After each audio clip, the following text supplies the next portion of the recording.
আলহামদুলিল্লাহি রাব্বিল আলামিন আসসালাতু ওয়াসসালামু আলা সাইয়্যিদিল মুরসালিন আম্মা বা'দ ফাআউযু বিল্লাহি মিনাশ শাইতানির রাজীম বিসমিল্লাহির রহমানির রহিম আসসালাতু ওয়াসসালামু আলাইকা ইয়া রাসূলুল্লাহ ওয়া আলা আলিকা ওয়া সাহবিকা ইয়া হাবিবাল্লাহ আসসালাতু ওয়াসসালামু আলাইকা ইয়া নবিয়াল্লাহ ওয়া আলা আলিকা ওয়া সাহবিকা ইয়া নূরাল্লাহ। মাদানী চ্যানেল বাংলার দর্শক শ্রোতা, আল্লাহ পাকের অনেক বড় দয়া। আল্লাহ সুবহানাহু ওয়া তাআলা আমাদেরকে অসংখ্য নেয়ামতের মধ্যে একটি নেয়ামত মাদানী চ্যানেল বাংলা প্রদান করেছেন। কেননা এই চ্যানেলের মাধ্যমে আমরা আলহামদুলিল্লাহ প্রতিনিয়ত আমরা দ্বীন, ইসলাম, সুন্নতে রাসূল, শরীয়ত, তরিকত এই বিষয়গুলোকে আমরা শিখতে পারছি। তারই ধারাবাহিকতায় আমাদের অনুষ্ঠান আল্লাহর বন্ধু।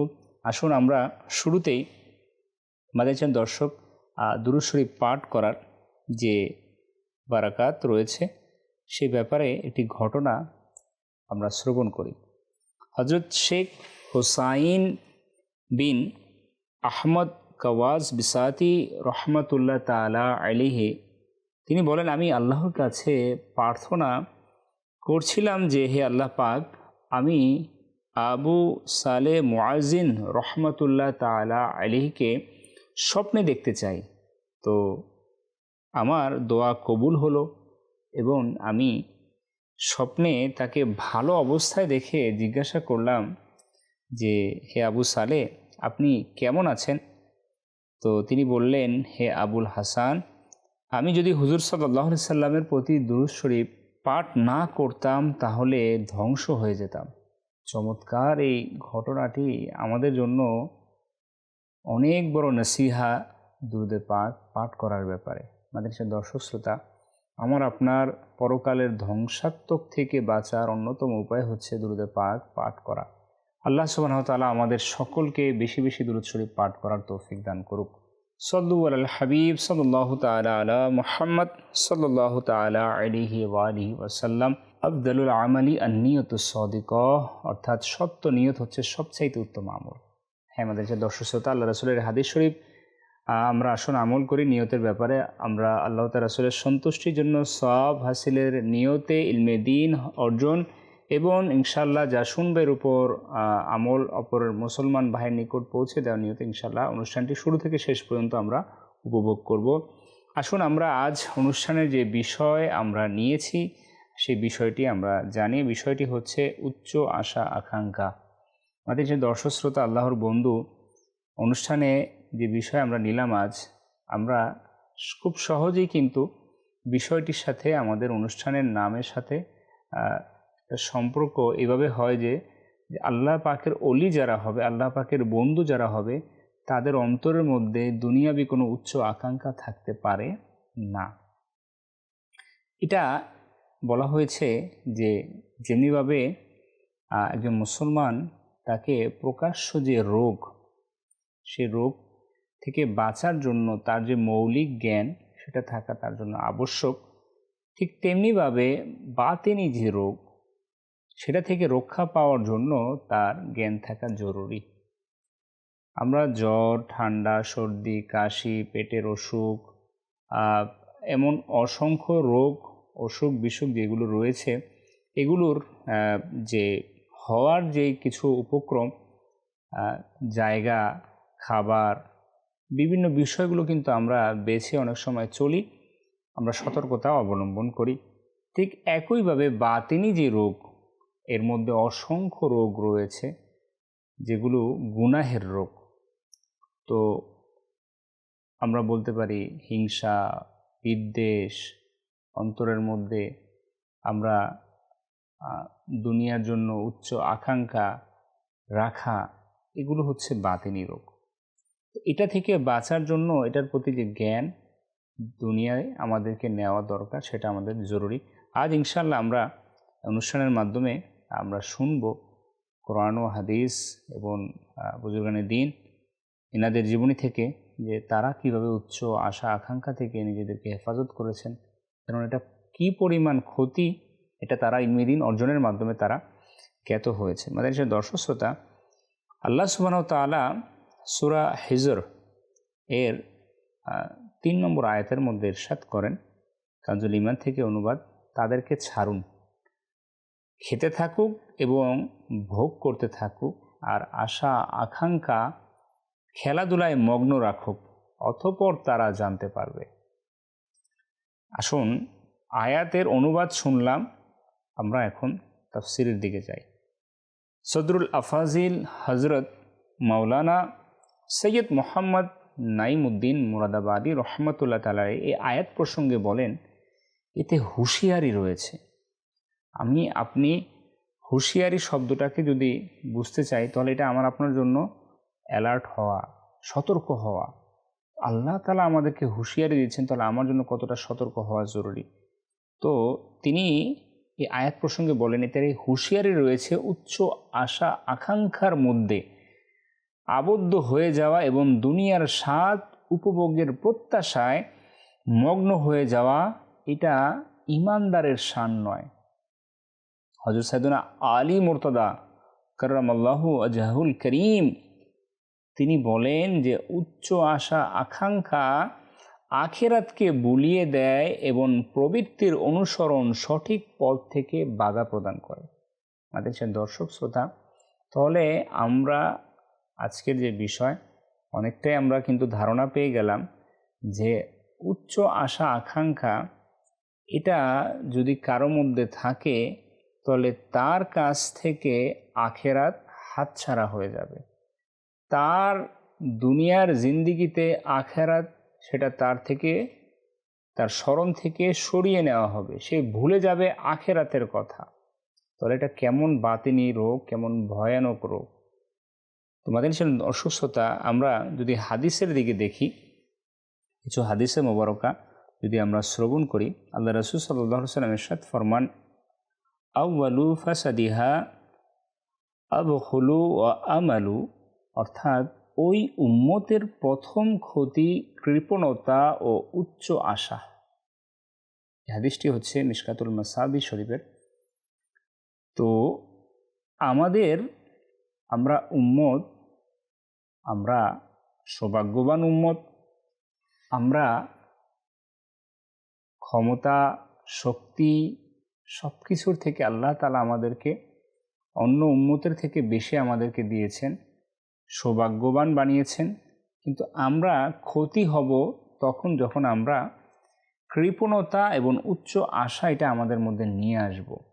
যেহেতু আজ আমাদের বিষয় হচ্ছে উচ্চ আশা আকাঙ্ক্ষা, এই বিষয়টি যে এই হাদিসের ব্যাখ্যাও মুফতি আহমদ ইয়ার খান নঈমী রহমতুল্লাহ বলেন, মুসলমানের যে প্রথম গুনাহ, যেটা অন্য গুনাহের মূল, আর সেটা দুইটা জিনিস। এক হচ্ছে কৃপণতা, আমরা শুনলাম, সেটার মূল হলো রক্তপাত এবং ফ্যাসাদ।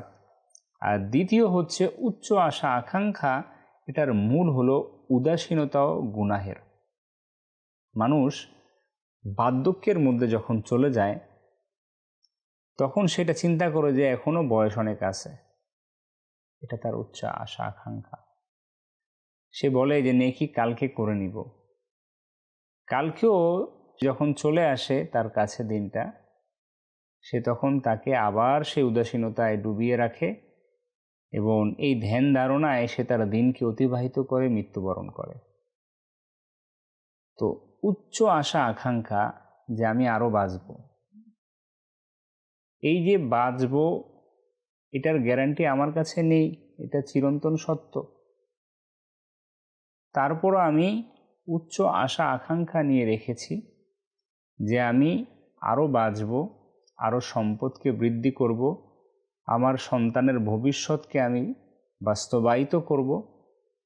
অর্থাৎ এমন এমন ইচ্ছাকে তৈরি করা যেটার কোনো নিশ্চয়তা নেই, যেটা আমার কাছের কোনো গ্যারান্টি নেই, কিন্তু সেটাকে আমি লালন পালন করে আমি আমার দিনকে অতিবাহিত করছি। আর এদিকে আমার থেকে আমার আখেরাত আমার থেকে হাতছাড়া হয়ে যাচ্ছে। অর্থাৎ এটা আমার জন্য সহজভাবে বোঝার উপায় যে অন্তরের মধ্যে যখনই উচ্চ আকাঙ্ক্ষা চলে আসবে, তখনই আমার থেকে আখেরাতের স্মরণ, পরকালের স্মরণ আমার থেকে চলে যাবে।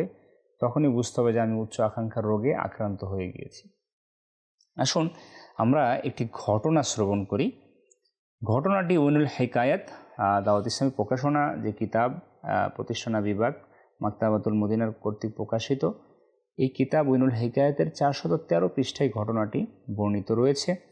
বসরা যে শহর, প্রসিদ্ধ শহর, এই বাদশার রাজ্যের শাসনভারকে একবার ওই রাজ্যের রাজা তিনি বিদায় জানিয়ে তাকওয়া ও পরহেজগারিতা অবলম্বন করে তিনি বের হয়ে গিয়েছিলেন। তো হঠাৎ করে দ্বিতীয়বার তিনি আবারও তার শাসনভারের দিকে ধাবিত হন এবং আবার তিনি তার যে রাজত্বকে সেটাকে তিনি ঠিকভাবে করার চেষ্টা চালিয়ে যান। এর মধ্যে আস্তে আস্তে করে তার আরাম আয়েশের যে জীবন সেটাকে আস্তে আস্তে তার জীবনের মধ্যে নিয়ে আসেন। অনেকটা সময় তিনি আবার চলে গিয়েছিলেন ইবাদত বন্দেগী পরহেজগারিতার মধ্যে। যখন আবার তিনি প্রাসাদে ফিরে আসলেন, আবার তখন তার মধ্যে আরাম আয়েশ বিলাসিতা এই বিষয়গুলো আস্তে আস্তে তার মধ্যে তৈরি হওয়া শুরু হয়ে গেল। সে আস্তে আস্তে করে সুন্দর মহল বানালো, সে সাজসজ্জা করে আলাদা করে অতিথিদের জন্য মহল বানালো, উত্তম বিছানা, সর্বপ্রকারের বিভিন্ন স্বাদ এর খাবার, সে সর্বদা এর মধ্যে ডুবে রইল। একটা সময় লোকদেরকে তিনি আমন্ত্রণ করত, ঝাঁকজমকপূর্ণ মহল এবং বাদশাহের মান মর্যাদা দেখে যাতে লোকেরা প্রশংসা করে, চাটুকারিতা করে, সেটাও তিনি চাইতেন। এই ধারাবাহিকতাটা অনেক বছর ধরে ওই বাদশার মধ্যে চলমান ছিল। তো বাদশা দুনিয়ার রঙে যখন সে মজে গেল, তো দুনিয়ার এমন অবস্থা হলো যে তার মধ্যে মাআযাল্লাহ সব ধরনের যে গুনাহের যে অভ্যাস এগুলো আস্তে আস্তে আসতে লাগলো। সঙ্গীত, যে হারাম, খেলা তামাশা করা, এগুলো তার মধ্যে সে নিয়ে আসলো। বাজে কাজকর্মের মধ্যে সে মগ্ন হয়ে গেল। আমাদের যে দর্শক শ্রোতা, একদিন সে তার বিশেষ যে উজির, মন্ত্রী পরিষদ, আত্মীয়দেরকে ডেকে বলল, আমি এখানে কত শান্তিতে রয়েছি, আমি যা চাচ্ছি তাই পাচ্ছি, আমি যা করতে চাচ্ছি তাই হচ্ছে। তো তিনি বললেন যে তোমরা আমার কাছে কিছুদিন অবস্থান করো, খুব মজা করো, আর আমাকে আরও মহল বানানো, আরও প্রাসাদ বানানোর ব্যাপারে ভালো পরামর্শ দাও, যাতে করে আমার পরবর্তী প্রজন্ম ছেলেদের জন্য আমি মহল তৈরি করতে সফলকামী হতে পারি। অতঃপর ওই লোকেরা তার কাছে অবস্থান করতে লাগলো। এক রাতে বাদশাহ সহ সব লোকেরা যখন খেল তামাশায় ব্যস্ত ছিল, হঠাৎ করে মহলের এক পাশ থেকে অদৃশ্য একটি আওয়াজ আসলো আর সবাই চমকে গেল। ওই আওয়াজটা সবাইকে চমকে দিল। ওই আওয়াজে কোনো একজন বক্তা সে বলতে লাগলো, হে নিজের মৃত্যুকে ভুলে দালান প্রস্তুতকারী, উচ্চ আশা আকাঙ্ক্ষা ছেড়ে দাও, কেননা মৃত্যু তার জন্য লিপিবদ্ধ হয়ে গিয়েছে। আর খুব বেশি উচ্চাশা পোষণকারীর সামনে একেবারেই প্রস্তুত। এমন দালান কখনো তৈরি করো না যেখানে তুমি থাকতে পারবে না। তোমার ইবাদত ও রিয়াজত করো যাতে তোমাদের গুনাহের ক্ষমা হয়ে যায়। এই আওয়াজ, অদৃশ্যের আওয়াজ বাদশাহ তার সকল সাথীদেরকে ভীত সন্ত্রস্ত করল। বাদশাহ তার বন্ধুদেরকে বলল যে অদৃশ্যের আওয়াজ আমি শুনেছি, সেটা কি তোমরা শুনতে পেরেছ? তো সকলেই একই সুরে বলল, জি হ্যাঁ, আমরাও শুনেছি। বাদশাহ বলল, যে জিনিসটি আমি অনুভব করেছি সেটা কি তোমরাও অনুভব করেছ? জিজ্ঞাসা করলো, আপনি কি অনুভব করেছেন? সে বলল, আমি আমার অন্তরে কিছু বোঝার মতো অনুভব করছি, যে একটা চাপ, একটা বোঝা আমার অন্তরে পড়ে গিয়েছে, মনে হচ্ছে এটা আমার মৃত্যুর সংবাদ। লোকেরা বলল, এরূপ কিছু তো নয়, আপনার আয়ু বৃদ্ধি হোক আর সৌভাগ্য মণ্ডিত স্থায়ী হোক, আপনি চিন্তা করবেন না। ওই অদৃশ্য আওয়াজ বাদশার মন থেকে উচ্চ আশা আকাঙ্ক্ষা একেবারে নিঃশেষ করে দিল।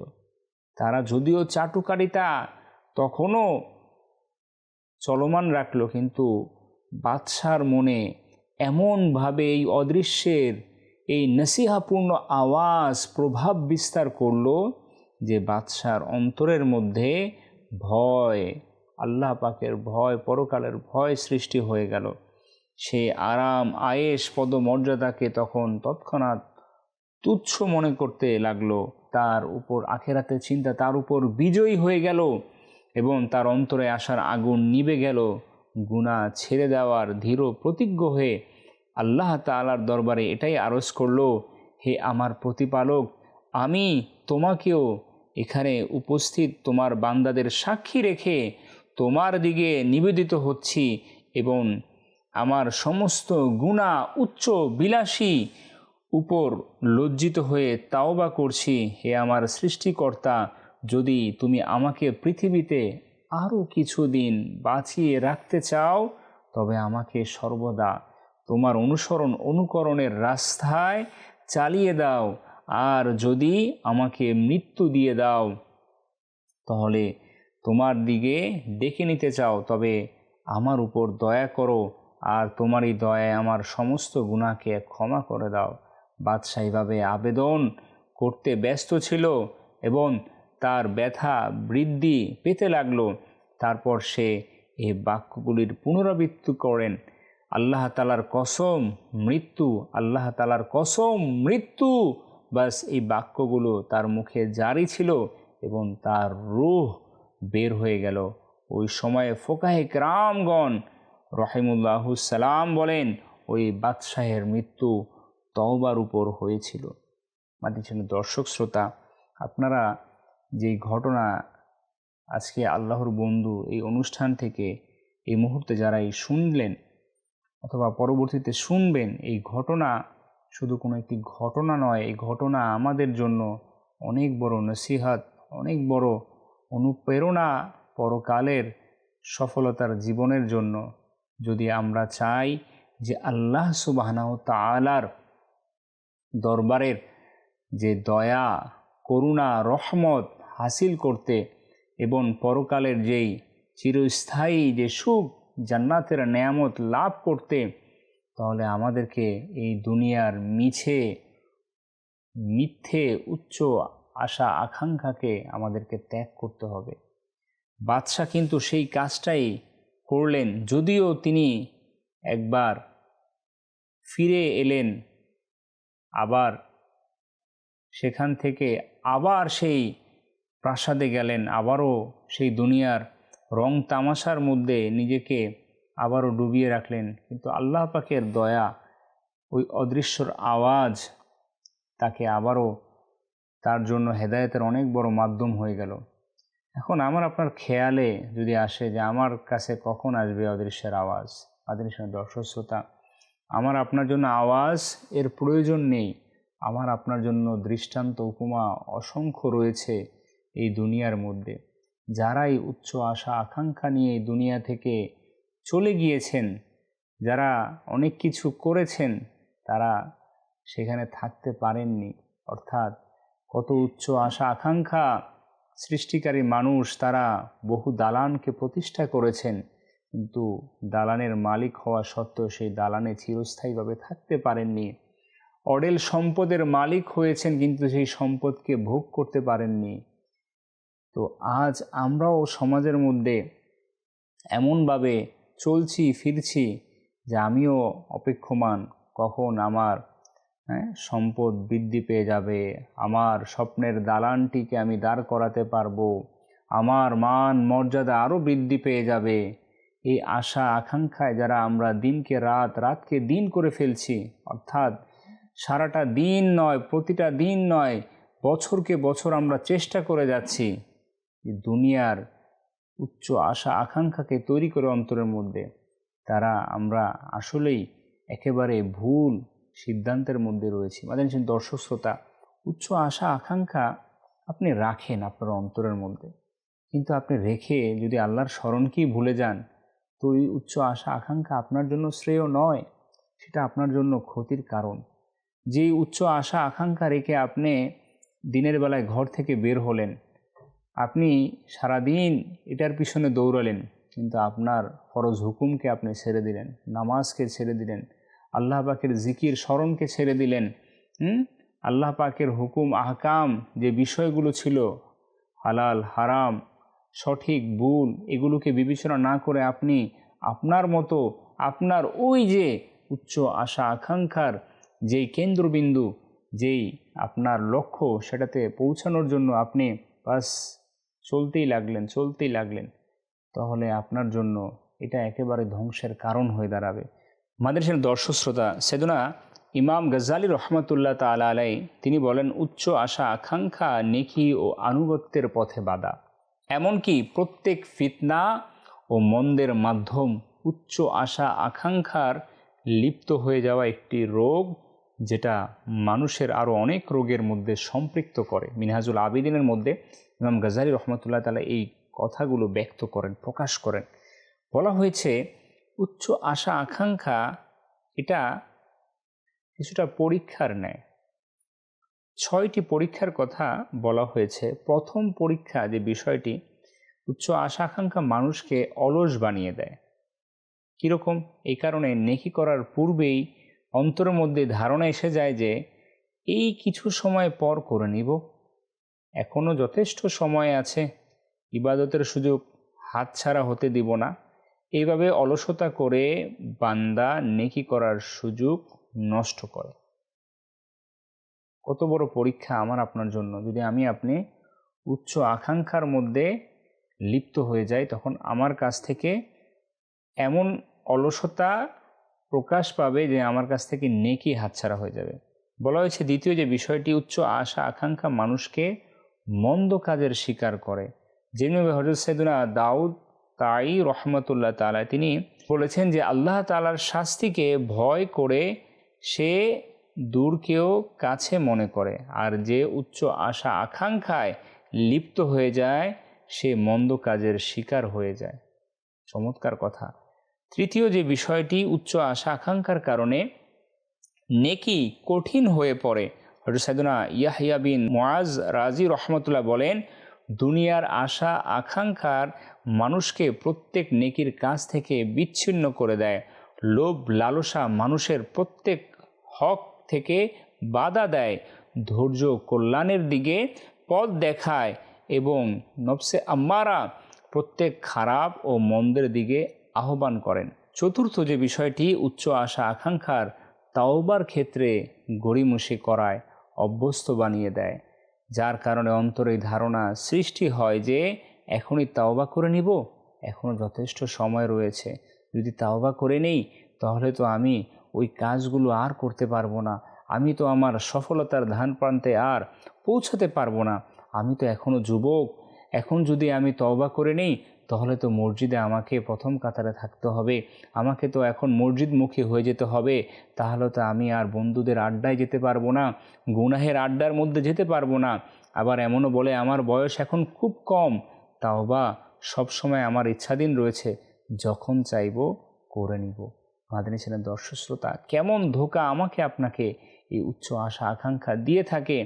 এরপরে বলা হয়েছে পঞ্চম যে বিষয়টি, উচ্চ আকাঙ্ক্ষায় লিপ্ত হওয়ার কারণে অন্তর কঠিন হয়ে যায়, তারপর নেকি করার উৎসাহ কমতে থাকে, গুনাহের আধিক্য বাড়তে থাকে, লোভ লালসা বৃদ্ধি পায়, অন্তর আখিরাতের চিন্তা থেকে বিমুখ হয়ে দুনিয়াবি আরামায়েশের প্রতি ধাবিত হয়ে যায়। সর্বশেষ যে বিষয়টি, উচ্চ আশা আকাঙ্ক্ষা মানুষকে মৃত্যু থেকে উদাসীন করে দেয়।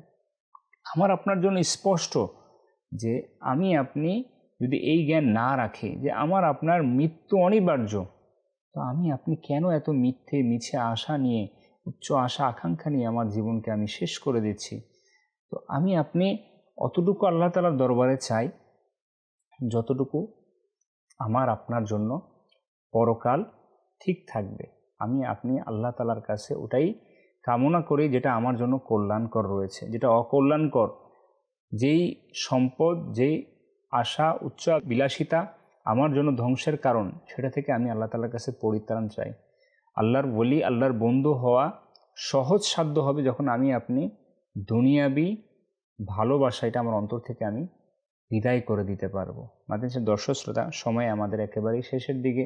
আজকের পর্বে যে বিষয় ছিল উচ্চ আশা আকাঙ্ক্ষা আমরা শুনলাম এই বিষয় যে আল্লাহ তাআলার নেক বান্দারা তারা এটা থেকে বেঁচে থাকতেন, এই রোগ থেকে তাদেরকে তারা হেফাজত করতেন। আল্লাহ পাক আমাকে আপনাদের সকলকে এই বিষয়ে হেফাজত করার তৌফিক দান করুক। আমিন বিজাহিন নাবিল আমিন সাল্লাল্লাহু তাআলা আলাইহি ওয়া আলিহি ওয়াসাল্লাম। ভালো থাকবেন, সুস্থ থাকবেন, মাদানী চ্যানেল বাংলার সঙ্গে থাকবেন।